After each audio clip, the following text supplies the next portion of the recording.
Hello everyone. If you want more interesting stories, so please subscribe my channel. Thank you. एक दफ़ा का जिक्र है कि एक बादशाह था। उसकी एक बेटी थी जो कि बहुत ही खूबसूरत थी। अपनी खूबसूरती की वजह से वो बहुत मगरूर और गुस्ताख हो गई थी। जब भी कभी उसे शादी का पैगाम आता तो वो उसे ठुकरा देती और हर एक का मजाक उड़ाती। एक दिन बादशाह ने महल में एक दावत रखी और दूसरे मुल्कों के शहजादों को बुलाया जो शहजादी से शादी करने के उम्मीदवार थे।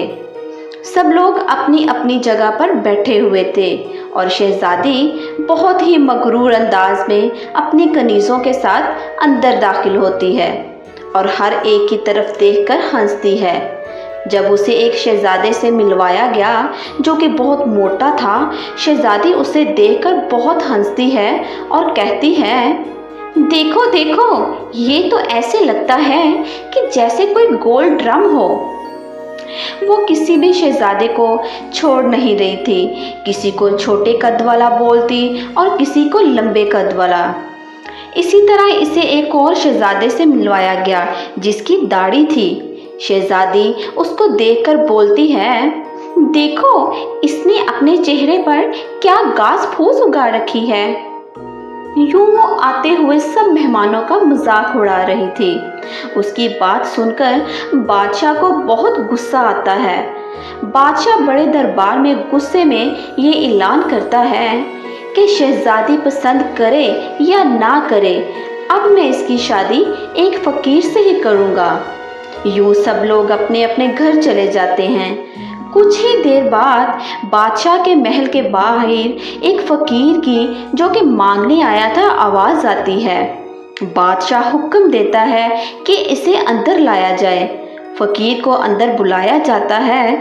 फ़कीर ने बादशाह और मलका को बहुत अच्छा गाना सुनाया जिसके इनाम में बादशाह ने कहा कि मैं तुम्हारी शादी शहजादी से करूँगा। शहजादी जब सुनती है बहुत रोती है, मगर बादशाह को उस पर तरस नहीं आता। बादशाह उसकी शादी फ़कीर से कर देता है। फिर हुक्म देता है कि फ़कीर को कि इसे अपने साथ अपने घर ले जाओ। मगर शहजादी बहुत रोती है, लेकिन मजबूरन उसे अपने बाप की बात मानना पड़ती है। शहजादी और फ़कीर रास्ते में जा रहे थे कि वो एक शिकारगाह से गुजरते हैं। शहजादी पूछती है कि ये किसकी शिकारगाह है। फ़कीर बोलता है, मैंने सुना है कि तुमने एक दाढ़ी वाले बादशाह का मजाक उड़ाया था। ये शिकारगाह उसी की है। अगर तुम इससे शादी कर लेती तो आज ये तुम्हारी मलकियत होती। शहजादी ये सुनकर बहुत हैरत ज़दा होती है और सोचती है, ये मैंने क्या कर दिया। इसके बाद वो एक बाग से गुजरते हैं जो कि बहुत ही खूबसूरत था और बहुत ही बड़ा था। शहजादी बाग देखकर हैरान होती है और पूछती है कि ये किसका है। फ़कीर बोलता है, सुना है ये भी उसी दाढ़ी वाले बादशाह का है। जो कि शहजादी सुनकर बहुत अफसोस करती है और कहती है कि मैं कितनी बदकिस्मत हूँ। इसके बाद वो एक बड़े और बहुत बड़े आलीशान महल और घर के पास से गुजरते हैं। आलीशान शहर को देखकर पूछती है कि ये किसकी मलकियत है। फ़कीर बोलता है, ये सारी मलकियत भी उसी दाढ़ी वाले इंसान की है जिसे तुमने शादी के लिए ठुकरा दिया था। अगर तुम इससे शादी कर लेती तो ये सब तुम्हारी मलकियत होता। शहजादी कहती है, ओहो, काश मैंने इससे शादी कर ली होती। यूँ बातें करते करते वो दोनों एक झोंपड़ी के पास पहुँच जाते हैं। शहजादी कहती है, कैसी बदसूरत झोंपड़ी है, ये किसकी है। फ़कीर बोलता है, ये मेरी है और इस पर बाकी की ज़िंदगी हमें यहीं गुजारनी है। चलो जाओ और मेरे लिए खाना बना कर लाओ। क्योंकि शहजादी को खाना बनाना नहीं आता था, फ़कीर इसकी मदद करता है। यूँ ज़िंदगी के दिन गुजरते जाते हैं। शहजादी सारे घर का काम खुद करती है और सब्र से अपनी ज़िंदगी गुजार रही होती है। एक दिन आता है कि फ़कीर उसके पास आता है और उसे कहता है कि मेरे पास अब कुछ भी नहीं रहा, अब जो भी करना है तुमने खुद करना है, तुम्हें खुद कमा कर लाना होगा। शहजादी कहती है मगर मैं क्या करूँगी, मुझे तो कोई काम नहीं आता। फ़कीर उसे कहता है मैं ऐसा करूँगा कि तुम्हें मिट्टी के बर्तन ला कर दूँगा, तुम इसे बाज़ार में ले जाना और वहाँ जाकर इसको बेचना। मगर शहजादी कहती है मैं वहाँ कैसे लेके जाऊँगी, वहाँ लोग होंगे, वो मुझे देखकर पहचान लेंगे और क्या सोचेंगे। मगर फ़कीर उसको कहता है नहीं, ये तो तुम्हें करना ही होगा। शहजादी मजबूर हो जाती है और उसकी बात मान लेती है। फ़कीर उसे बर्तन लाकर देता है, वो बाज़ार में बेचने जाती है। उसकी खूबसूरती को देखते हुए उसके बर्तन रोज़ बरोज़ बिक जाते हैं, क्योंकि वो इतनी खूबसूरत थी कि लोग उस पर तरस खाकर उसके बर्तन खरीद लेते थे। एक दिन ऐसा आता है कि एक दिन वो बर्तन बेच रही होती है कि एक बदमिजाज सिपाही वहाँ से गुजरा। इसने गुस्से से टांग मारकर शहजादी के सारे बर्तन तोड़ दिए। वो बहुत गुस्सा होती है और घर जाती है और अपने शौहर फ़कीर को ये सारी बात बताती है। फ़कीर बोलता है तुम्हें कोई काम नहीं आता, तुम्हें रास्ते में बर्तन रखने की क्या ज़रूरत थी।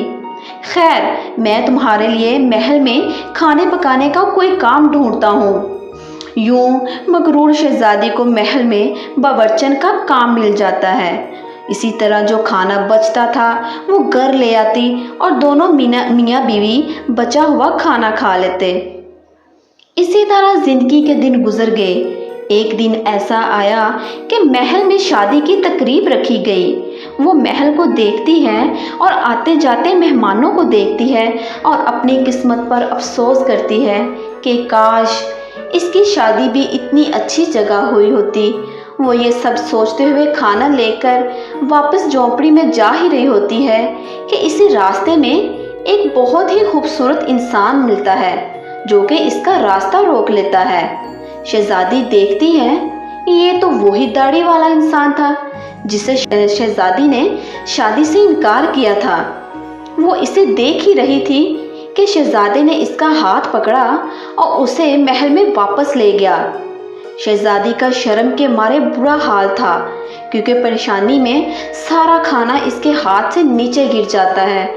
टोकरी में से खाना यूँ बिखर जाता है। शहजादी शर्म के मारे बुरा हाल था। वो अपना हाथ छुड़ाकर भागना चाहती थी। शहजादी पकड़ इसका हाथ दोबारा पकड़ लिया और बड़ी नरमी से बोला डरो मत, मैं वही फ़कीर हूँ जो तुम्हारे साथ झोंपड़ी में रहता है। मैं और वही सिपाही हूँ जिसने तुम्हारे बर्तन तोड़े थे। ये सब कुछ मैंने इसलिए किया था कि मैं तुम्हें पसंद करता था, लेकिन अब तुम्हारा गुरूर का इलाज हो चुका है और तुम्हें अच्छा सबक मिल गया है। देखो आज हमारी शादी की तकरीब हो रही है। इसी वक्त कनीज़ें आती हैं और शहजादी को ले जाकर नहलाकर तैयार किया जाता है।